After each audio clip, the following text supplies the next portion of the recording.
In this figure, we'll pictorially see the differences between DTFS and DTFT representation. In this column, these columns are the signal xn in the discrete time domain. So this is time. Here, xn is periodic with n samples, and here it is not periodic and it goes from negative infinity to infinity that is non-zero for this example. Well, the synthesis equation,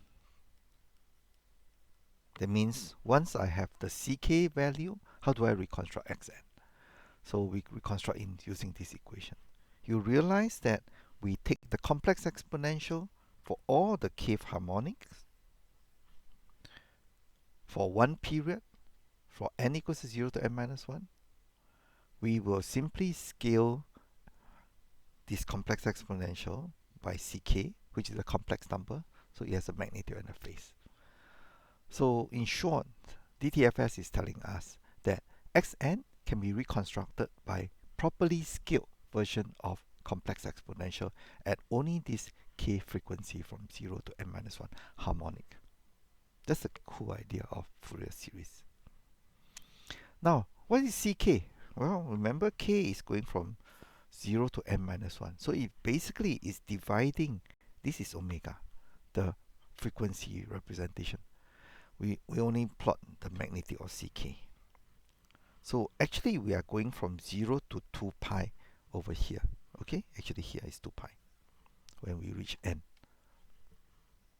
And here is minus 2 pi when we reach minus n. So we are dividing the horizontal axis as 0 to 2 pi, but we are using discrete point. So it's 2 pi divided by capital N times k. Okay, that's the idea of the discrete time Fourier series and where the ck's are in the horizontal axis of frequency. Now, what about when xn is not periodic? Then you'll realize that x of omega, the frequency representation, is continuous. It means that all frequency from 0 to 2 pi is required. Well, it's up to you. You can say I want minus pi to pi. It doesn't matter because you'll realize that it's 2 pi periodic. So when x of n is aperiodic, all frequencies are required. When x of n is periodic, only n frequencies are required. So this is the picture that tells this story. Okay, now because x of omega is continuous, therefore to reconstruct x of n, it is an integral.